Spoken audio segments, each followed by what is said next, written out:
Fast forward to the 2020 presidential race. There's only one candidate for the nomination of the Democratic Party who played a leading role in actually making the Iraq War happen. In my judgment, President Bush is right to be concerned about Saddam Hussein's relentless pursuit of weapons of mass destruction and the possibility that he may use them or share them with terrorists. Other regimes hostile to the United States and our allies already have or seek to acquire weapons of mass destruction. This was Joe Biden in 2002, speaking as chair of the United States Senate Committee on Foreign Relations. A few months later, when the Senate was debating whether to give President George W. Bush the authority to start a war with Iraq, Biden argued strongly in favor of granting this authority. The objective is to compel Iraq to destroy its illegal weapons of mass destruction and its programs to develop and produce missiles and more of those weapons. Saddam is dangerous. The world would be a better place without him.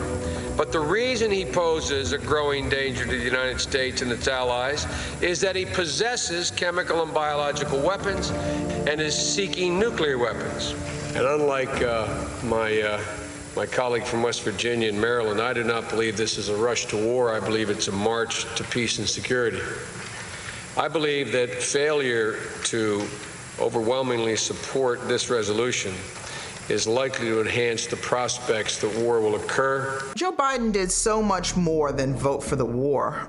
He was the chair of the powerful Senate Committee on Foreign Relations, and he really used his control over that committee to make sure that a majority of the U.S. Senate voted to authorize the war. And that's a very serious thing. Historian Barbara Ransby. It's questionable whether the authorization to start the war could have even passed Congress without all that Biden did to get it approved. So he really did play a major role in bringing us into the Iraq War, a terrible, terrible war.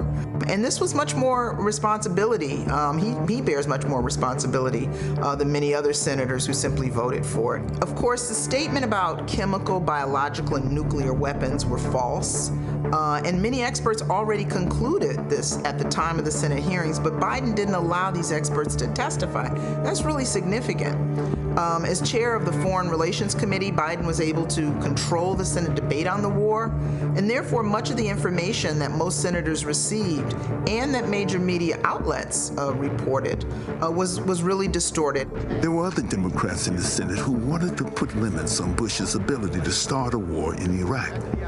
For example, if there was no imminent threat to the United States and the United Nations did not authorize a war, then President Bush would have to come back to Congress for another resolution. But Biden shot this down. So the reason why I oppose the amendment of my friend from Michigan is because the basic premise upon which I began is consistent with where my friend from Connecticut begins, and that is that the threat need not be imminent for us to take action. That's authority we're about to delegate to the president. So the fact that he would take such a stridently pro-war position, that he would use that role to limit the debate the way he did, played a major factor in getting enough defections from the Democratic majority to join with almost unanimous Republican support to make the war resolution pass. Professor Stephen Zunes. As a result, I don't think it would be unfair to say that Biden played a more important role than probably anybody in Congress in making the Iraq War possible. The idea that Iraq, which had been rid of its non-conventional weapons and weapons programs and weapon systems, that was under the strictest sanctions of any nation has ever experienced, was somehow a threat to the United States and the far side of the world is totally absurd. I mean, totally ridiculous. I mean, the fact that an educated person like Joe Biden with foreign policy experience would believe that really defies the imagination.